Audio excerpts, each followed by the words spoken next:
Novel Umrao Jaan ادا کی کہانی، جیسا کہ میں آپ کو بتا رہا ہوں کہ یہ امراؤ جان ادا جو ناول ہے یہ لکھنؤ کے معاشرے کی عکاسی کرتا ہے، اور لکھنؤ کے اس معاشرے میں 3 چیزیں بڑی اہم ہیں، بنیادی ہیں: جنس، فنون اور مذہب۔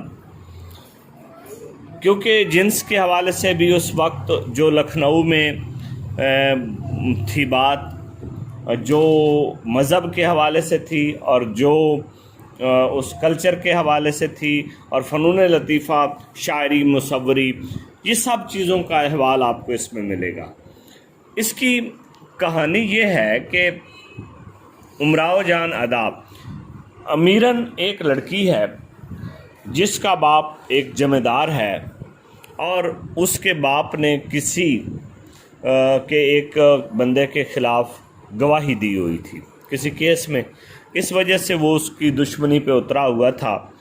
امیراً چھوٹی سی عمر کی لڑکی جو اسے کبوتروں کا بڑا شوق تھا، اور اپنے ایک کزن سے اس کی منگنی بھی بات ہوئی ہوئی تھی، تو وہ جو اس کے باپ کا دشمن تھا جس کے خلاف اس نے گواہی دی تھی، اس نے موقع پا کر اس کو بلایا اور اسے کہا کہ میں آپ کو کبوتر پکڑ کے دیتا ہوں۔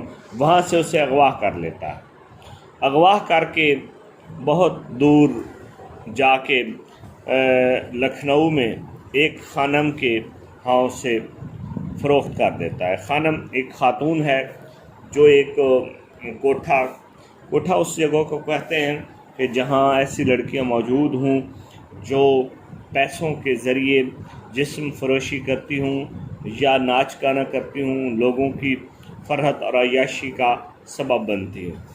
اس کوٹھے پہ جا کے بیچ دیا، اور اس طرح کے کوٹھے اس لکھنؤ کے زوال شدہ معاشرے کی عکاسی کرتے ہیں۔ وہاں جب وہ پہلی رات جاتی ہے تو بہت اداس ہوتی ہے، بہت پریشان، اور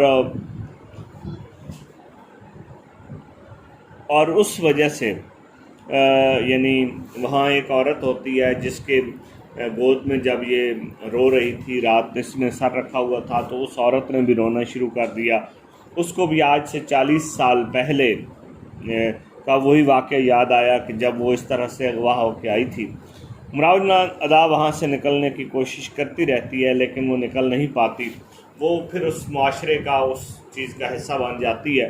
اس خانم کی 2 بیٹیاں خورشید جان اور بسم اللہ جان، اور وہاں ایک گوہر مرزا ہوتا ہے، ایک کریکٹر ہے، پھر ایک مولوی صاحب بھی وہاں پڑھانے آتے ہیں، تو وہ مذہب والی بات بھی اس میں آ جاتی ہے۔ بالآخر کیا ہوتا ہے؟ بالآخر وہاں پہ ایک سلطان ہے، اس کے ساتھ وہ وہاں سے بھاگ نکلتی ہے، راستے سے پھر پکڑی جاتی ہے، پھر آگے سٹوری چلتی جاتی ہے۔ بالآخر وہ اس معاشرے کا حصہ بن جاتی ہے۔ وہ جو اس وقت کا کلچر ہے اس کی باقاعدہ اس نے اپنا ناچ گانا شروع کر دیا۔ وہ بڑی ان سے منفرد ہوتی ہے جو روایتی طوائفیں ہیں امراؤ جان ادا۔ تو ایک دفعہ اسے وہاں ناچ گانے کے لیے اسی گھر میں جانا پڑتا ہے جو اس کا اپنا گھر ہے، اور وہاں اس کا بھائی ہوتا ہے اور اس کی ماں ہوتی ہے، اور بھائیوں سے پہچان لیتا ہے، بھائیوں سے مارنے لگتا ہے، لیکن پھر وہ کہتا ہے کہ ماروں بھی تو کس کو ماروں۔ ماں سے مل کے بہت روتی ہے، اور پھر وہ اس سے تائب ہو جاتی ہے، اور پھر وہ حج کر لیتی ہے، اور وہ اس گندگی سے نکل آتی ہے۔ تو وہاں سبق یہ ملتا ہے کہ وہ اس آلودہ زندگی سے میں وہ سیٹسفیکشن نہیں فیل کر رہی تھی، وہ کسی مجبوری میں گئی، لیکن اس کے پردے میں رائٹر نے وہاں پورا کلچر دکھایا، اور بالآخر وہ وہاں سے یعنی وہ یہ اپنا پیشہ چھوڑ دیتی ہے۔ تو یہ اس کی کہانی ہے۔ اس کہانی کے حوالے سے جو سوالات آپ کو آ سکتے ہیں کہ اس ناول کو اردو کا پہلا نفسیاتی ناول کہا جاتا ہے، اس کی کردار نگاری پہ سوال آ سکتا ہے، یا یہ بھی کہ اس ناول میں لکھنؤ کی تہذیب و معاشرت